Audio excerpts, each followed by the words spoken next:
আসসালামু আলাইকুম সুপ্রিয় দর্শক, নিশ্চয়ই সবাই ভালো আছেন। মায়ের হাতে সেরা রান্না আপনাদের স্বাগতম জানাচ্ছি। আজকে তৈরি করছি বেগুন দিয়ে বেগুন বাহার রেসিপি। আসুন কি কি লাগছে দেখিয়ে দিচ্ছি।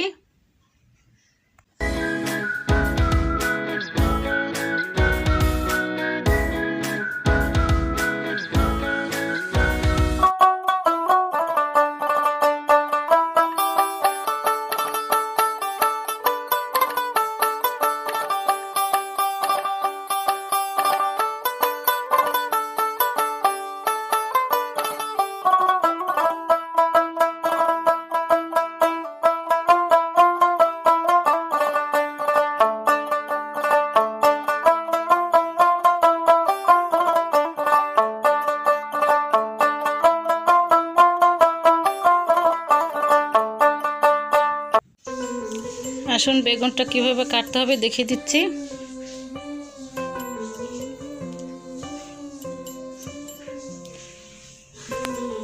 প্রথমে বেগুনটাকে সুন্দর মতো বোটার কাছ থেকে পরিষ্কার করে নিতে হবে। এরকম করে কেটে পরিষ্কার করতে হবে। সখী তোরা প্রেম করিও না, পীড়িত বালা না। সখী তোরা প্রেম করিও না, সখী তোরা প্রেম করিও না, পীড়িত বালা। বোটার কাছ থেকে একটু জায়গা রেখে তারপর এরকম মাঝখান থেকে কেটে দিতে হবে। প্রেম করছে যে জন জানে সে আমি এটাকে কি বেদনা করছে যে জন জানে সে জন পীড়িত। এই যে এতটুকু আপনারা ফাঁকা রাখবেন, তারপর কাটবেন। সখী তোরা প্রেম করিও না, পীড়িত বালা না। এখান থেকে আবার আরেকটা কাটা দেব।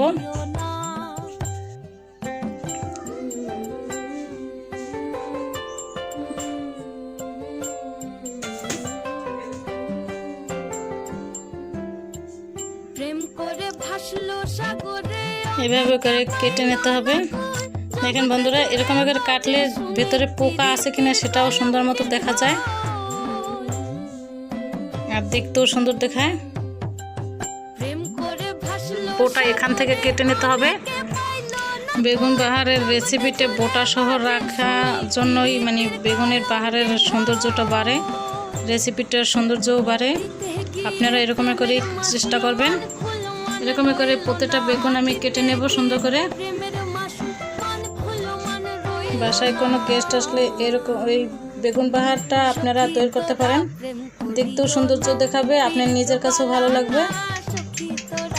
এটা পোলাওর সাথেও আপনারা গেস্টের সামনে দিতে পারবেন, ভাতের সাথেও খেতে পারবে, রুটির সাথেও খেতে পারবে। এটা সব কিছুর সাথেই যায়, খিচুড়ির সাথেও খুব ভালো খেতে। আমার এখন সব কটাই কাটা হয়ে গেছে বেগুন।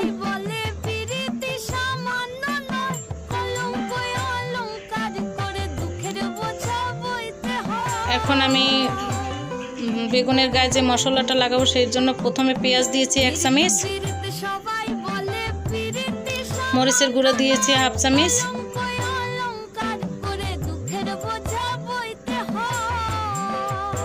হলুদের গুঁড়া 1/2 চামচের সামান্য একটু কম,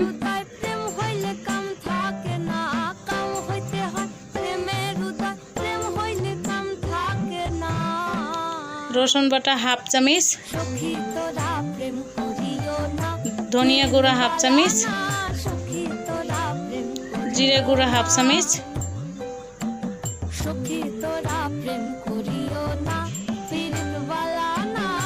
সামান্য পরিমাণ লবণ। এখন আমি এটা হাত দিয়ে ভালো করে মিশিয়ে নেব।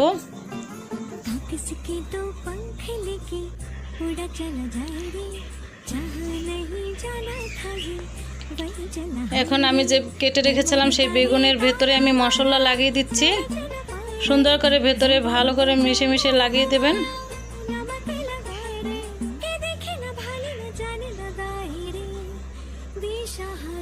এরকম করে লাগিয়ে দেবেন। এই যে ভেতরটা পুরোটাই কিন্তু আমি সুন্দর করে লাগিয়ে নিয়েছি, দেখেছেন। প্রত্যেকটা বেগুনে আমি এরকম করে খুব সুন্দর করে লাগিয়ে নেব। আমার প্রত্যেকটা বেগুনে মশলা লাগানো হয়ে গেছে। চুলায় কড়াই বসিয়ে দিয়েছি। আমি সাদা তেল দিয়ে দিচ্ছি। এখানে আপনারা সরিষার তেল ব্যবহারও করতে পারবেন। আজকে আমার এই রেসিপি যদি আপনাদের ভালো লেগে থাকে অবশ্যই আমার চ্যানেলটাকে একটি সাবস্ক্রাইব করে দেবেন। আর ভিডিওটা ভালো লেগে থাকলে অবশ্যই শেয়ার করে দেবেন এবং লাইক দিবেন বেশি বেশি।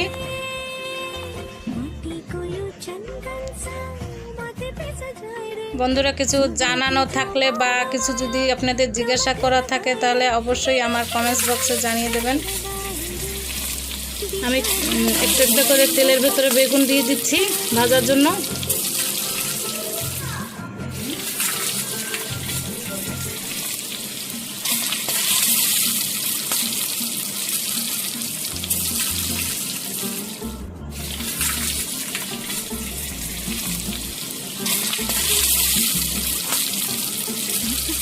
আমি একটু একটু করে উল্টিয়ে নিচ্ছি।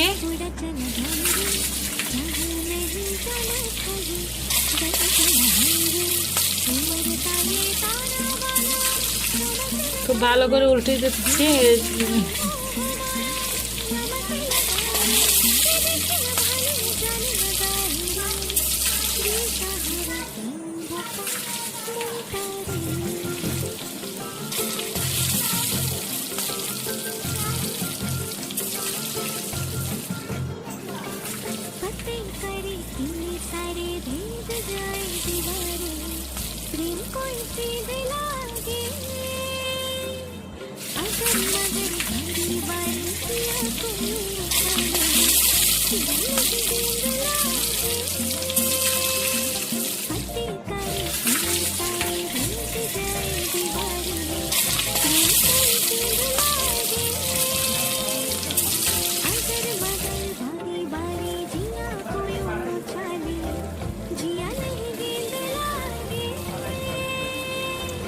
আমার ভাজা প্রায় হয়ে আসছে। এটা বেগুনটা এখানে হালকা ভাজাই দিতে হবে। এখন আমি তুলে নিচ্ছি একটা প্লেটে।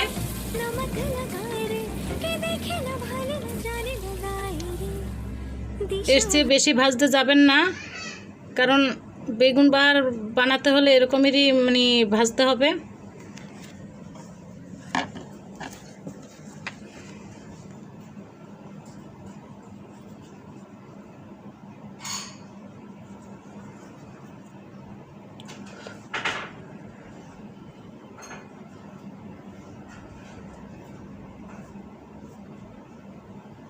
আমি চুলায় কড়াই বসিয়ে দিয়েছি, সরিষার তেল দিয়ে দিলাম। আপনাদের ইচ্ছে হলে পুরোটাই আপনারা সরিষার তেল দিয়ে করবেন, মানে বেগুনটা ভেজেছি আমি সাদা তেল দিয়ে, আপনারা সরিষার তেল দিয়ে ভাজতে পারেন। এখন আমি পেঁয়াজ কুচি দিয়ে দিলাম।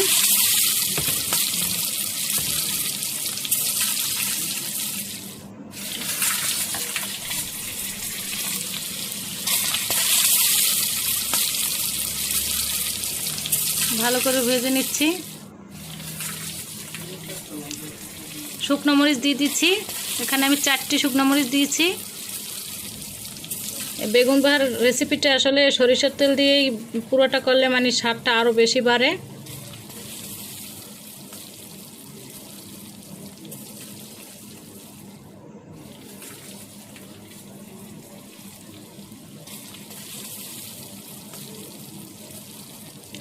পেঁয়াজ বাটা দিয়ে দিচ্ছি। এখানে আমি 3 চামচ পেঁয়াজ বাটা দিয়েছি।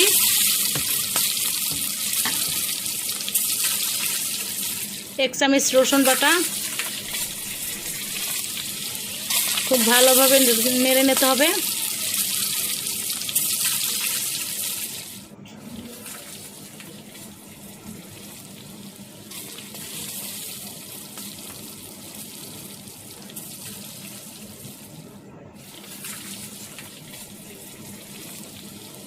হলুদের গুঁড়া দিচ্ছি 1/2 চামচেরও কম।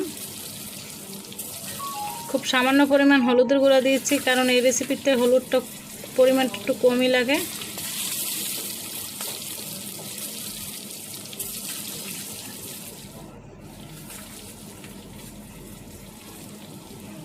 মরিচের গুঁড়ো দিয়ে দিলাম 1 চামচ।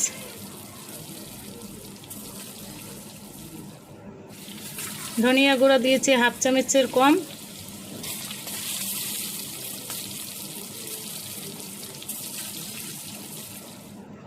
কাঁচা জিরে গুঁড়ো দিয়েছি 1/2 চামচ এরকম একটু।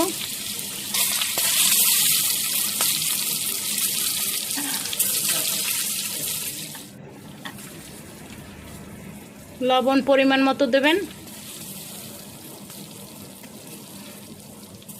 টমেটো নিয়েছি, এখানে আমি দুইটা টমেটো ব্লান্ড করে রেখেছিলাম। আপনাদের ইচ্ছে হলে টমেটোটা টুকরো করেও নিতে পারেন।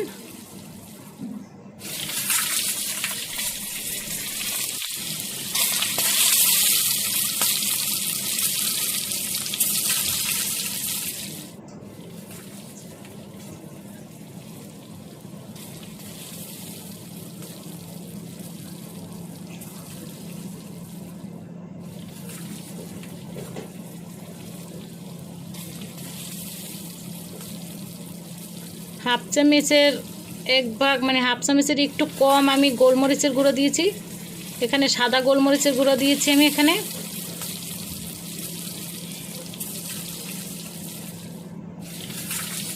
খুব ভালোভাবে কষিয়ে নিতে হবে।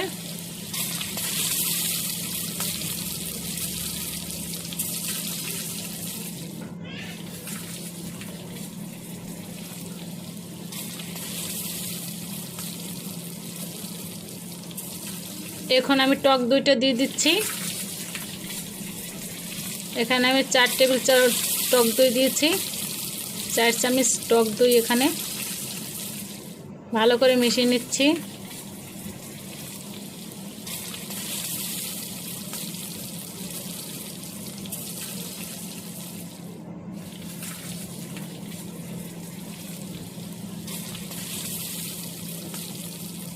ভাজা জিরের গুঁড়ো দিয়ে দিচ্ছি 1/2 চামচের মতো।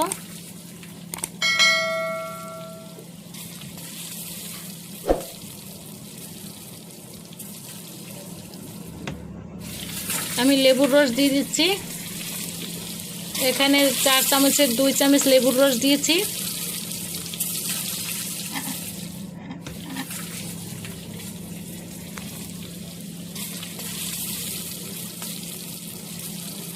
খুব ভালোভাবে কষিয়ে নিতে হবে। যখন দেখবেন যে কষাতে কষাতে তেলটা জেগে উঠেছে, তখনই মনে করবেন যে এটা কষানো হয়ে গেছে।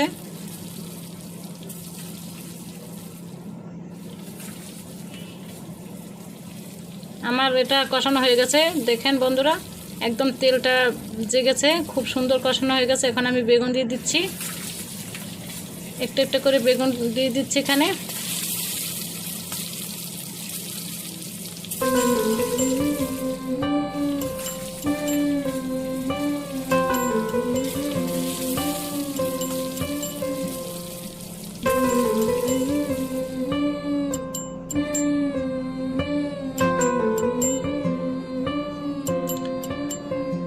এখানে আমি পানি দিয়ে দিচ্ছি, 1.5 কাপের মতো পানি দিয়েছি আমি এখানে। একটু সরিয়ে সরিয়ে নেড়ে নিচ্ছি।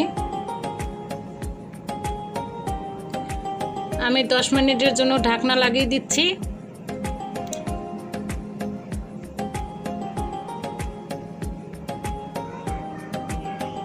বন্ধুরা 10 মিনিট হয়ে গেছে, আমি তুলে নিয়েছি। মাঝখানে আমি একবার ঢাকনা জাগিয়ে কিন্তু উল্টিয়ে দিয়েছিলাম ভালো করে। এখন কুচানো ধনিয়া পাতা দিয়ে দিচ্ছি।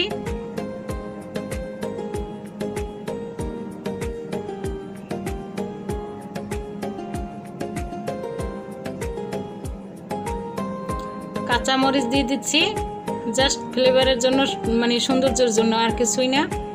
এটা এরকমের সর্বশেষে দিলাম এই কারণেই।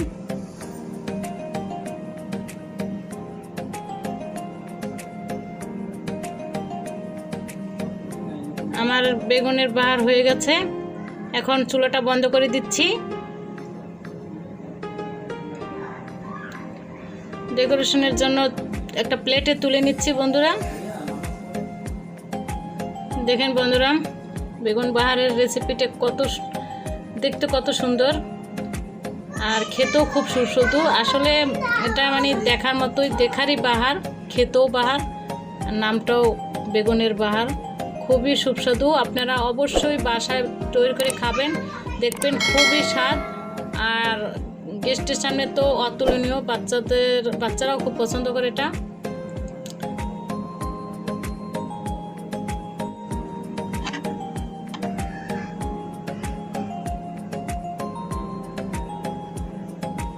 বন্ধুরা, নতুন নতুন রেসিপি নিয়ে প্রতিদিন আপনাদের মাঝে আমি আবার ফিরে আসব।